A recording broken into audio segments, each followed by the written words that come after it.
4 PM news network में दोस्तों आपका स्वागत है। मैं हूं आपके साथ राशिद ज़हीर।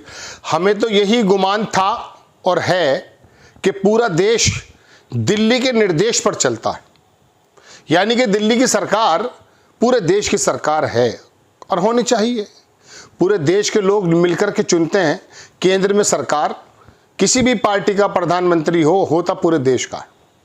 लेकिन अब स्टालिन यानी कि दक्षिण की तरफ से जो बात निकल कर के आई है और उसमें ये बात आ रही है जनाबे मन कि दिल्ली के निर्देशों को नहीं मानेंगे, हम दिल्ली के कंट्रोल में नहीं हैं। ये बहुत अच्छी बात मुझे नज़र नहीं आती, भले स्टालिन की हो, लेकिन वो कौन से हालात अमित शाह ने पैदा कर दिए कि अमित शाह को खुला चैलेंज देने लगे हैं स्टालिन। ये सोचने की बात है दोस्तों। खुला संग्राम मैं आपको दिखाने जा रहा हूं जो दक्षिण और केंद्र भाजपा के और स्टालिन के बीच में आ चुका है। सबसे पहले मैं खबर पढ़ने से पहले आपको सिर्फ ये न्यू इंडियन एक्सप्रेस की एक हेडिंग दिखाना चाहता हूं। हम गुलाम नहीं हैं, कोई शाह हम पर शासन नहीं कर सकता। कौन से शाह हैं ये? अमित शाह हैं या कोई राजा के बारे में बात कर रहे हैं? नीचे पत्रिका न्यूज़ ने लिखा, हम गुलाम नहीं हैं जो धमकी के आगे झुक जाएंगे, स्टालिन का अमित शाह को जवाब। दूसरी खबर भी मैं आपको दिखाऊंगा दोस्तों, मैंने स्क्रीनशॉट लिए हुए हैं और अब मैं अखबार की तरफ जाऊंगा कि आपको दिखाना चाहता हूं कि दरअसल पूरी बात क्या है, किस बात को लेकर के आखिरकार स्टालिन जो है इतना ज़्यादा गुस्से में आ गए। आज तक की खबर देखें, लिखता है अखबार कि दिल्ली के सामने नहीं झुकेगा तमिलनाडु, हम कंट्रोल से बाहर। देखिए बहुत ध्यान से सुनिएगा ये खबर, और बहुत सारी बातें मैं चाहने के बावजूद भी आपके सामने नहीं बता सकता, इशारे दे सकता हूं। बंगाल के अंदर बहुत अच्छी स्थिति नहीं है। हमारे बहुत सारे राज्य ऐसे हैं जिनकी निष्ठा दिल्ली और केंद्र में जितनी होनी चाहिए उतनी महसूस नहीं होती है।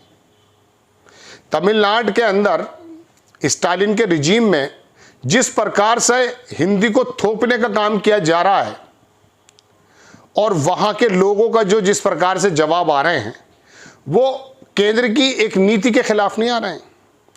अब ये कह रहे हैं ना दिल्ली हम कंट्रोल से बाहर, बताइए किस बात का क्या मतलब है? क्या देश के अंदर कोई किसी प्रकार का डिवीजन है या होने जा रहा है? आप देखें दोस्तों, अखबार ने लिखा है दोस्तों कि दिल्ली के सामने नहीं झुकेगा तमिलनाडु, हम कंट्रोल से बाहर, स्टालिन का अमित शाह पर निशाना। स्टालिन ने एक सार्वजनिक कार्यक्रम के दौरान कहा कि चाहे वो नीट हो या 3 भाषा नीति या फिर कानून वक्फ कानून संशोधन परिसीमन का मसला हो, इन सभी पर हम ही मुखर हैं, सिर्फ हम ही बोल रहे हैं। वो राज्यों के अधिकारियों की मांग करना गलत है? क्या राज्यों के अधिकार की मांग करना गलत है? बिल्कुल नहीं है। उन्होंने ये भी कहा कि तमिलनाडु सिर्फ अपने लिए नहीं बल्कि पूरे देश के राज्यों के अधिकारों की बात कर रहा है। ये बात किसी हद तक जायज़ है। अखबार में लिखा है कि तमिलनाडु के मुख्यमंत्री M.K. स्टालिन ने केंद्रीय गृह मंत्री अमित शाह पर निशाना साधते हुए नीट के अंदर भी वही लैंग्वेज का इस्तेमाल है जो MBBS की जो एंट्रेंस का एग्ज़ाम है, 3 भाषी पॉलिसी, वक्फ संशोधन और परिसीमन जैसे मुद्दों पर सवाल उठाना ध्यान भटकाने की कोशिश नहीं बल्कि राज्य के अधिकारों की लड़ाई है। उन्होंने अमित शाह को चुनौती देते हुए कहा कि अगर DMK वास्तव में ध्यान भटकाने का प्रयास कर रही है तो अमित शाह को इन मुद्दों पर तमिलनाडु की जनता को स्पष्ट जवाब देना चाहिए। अमित शाह ने क्या कहा था? स्टालिन ने एक सार्वजनिक कार्यक्रम के दौरान कहा कि चाहे नीट वही दोबारा से बात आ जाती है, मुखर हम ही हैं, पूरे देश की बात कर रहे हैं। स्टालिन ने कहा कि सिर्फ अमित शाह ही नहीं बल्कि कोई भी शाह तमिलनाडु पर राज नहीं कर सकता। उन्होंने कहा कि तमिलनाडु दिल्ली के कंट्रोल से बाहर है। साथ ही कहा कि हम आपके द्वारा कानूनी रूप से पैदा की गई सभी बाधाओं को तोड़ देंगे। हम आपके द्वारा पैदा की गई जितनी भी कानूनी रूप से जो बाधाएं हैं उनको हम तोड़ देंगे। 2026 में केवल द्रविड़ मॉडल की सरकार बनेगी। कार्यक्रम के दौरान CM स्टालिन ने कहा कि अमित शाह कहते हैं कि 2026 में यहाँ सरकार बनाएंगे, लेकिन मैं उन्हें चुनौती देता हूँ कि तमिलनाडु दिल्ली के सामने नहीं झुकेगा। छापेमारी करने, पार्टी को तोड़ने, सरकार बनाने का आपका फॉर्मूला तमिलनाडु में काम नहीं करेगा, यानी कि कहीं और काम करता है। उन्होंने कहा 2026 में केवल द्रविड़ मॉडल की सरकार बनेगी। हम दिल्ली के लिए हमेशा नियंत्रण से बाहर हैं। क्या आप यानी कि बीजेपी यहाँ किसी को धमकाकर या गठबंधन बनाकर जीत सकते हैं? आप जिसे लाना चाह सकते हैं, हम भी देखते हैं।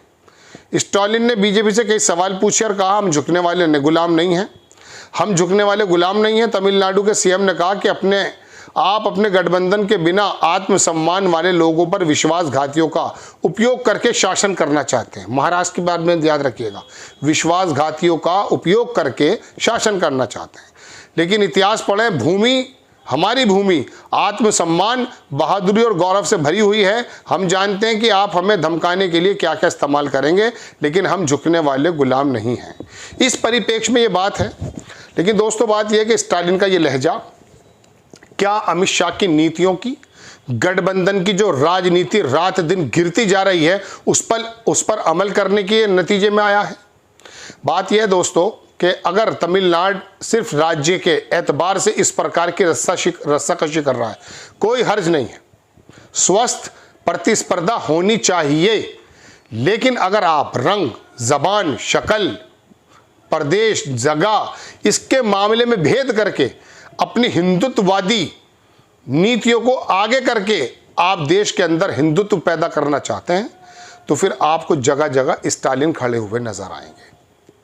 दोस्तों बात यह है कि परिसीमन का मुद्दा, छोटी सी बात, पहले कहा गया देश के लोगों से कि आप जनसंख्या पे कंट्रोल करें। इस जनसंख्या पर शिक्षा के बदौलत तमिलनाडु और साउथ के कुछ स्टेट्स ने बड़ा अच्छा कंट्रोल किया, पहले के बामुकाबले कम हो गए।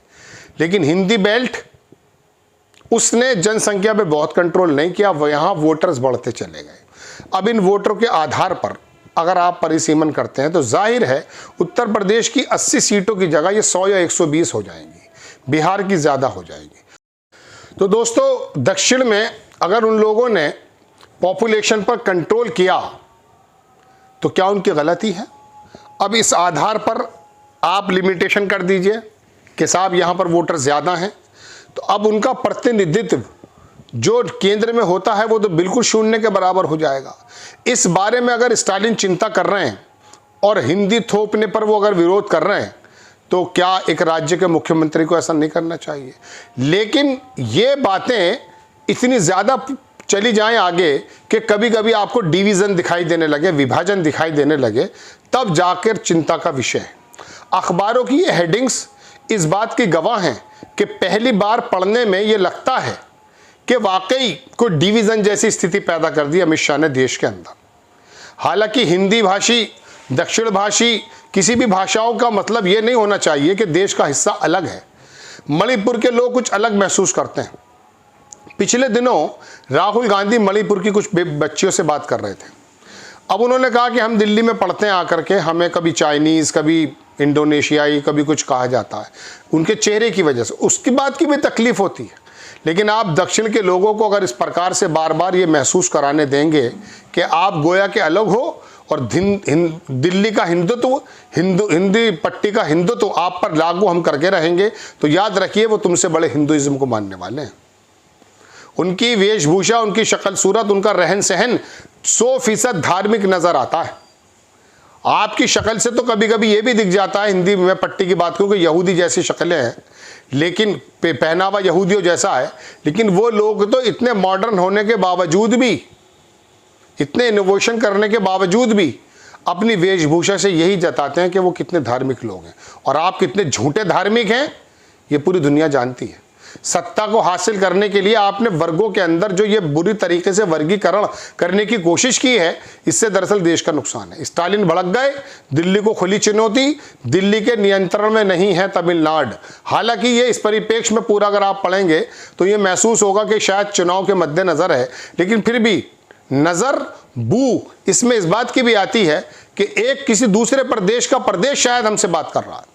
मुझे इस बात का ज़्यादा खतरा नज़र आता है। बंगाल को अगर आप ये महसूस कराएंगे कि बंगाल के अंदर किसी और लोगों की पार्टी है, कहीं और के लोग आकर राज करने लगे हैं, तो ये देश हित में नहीं है। वो भी संविधान पे हाथ उठाकर ही शपथ लेते हैं।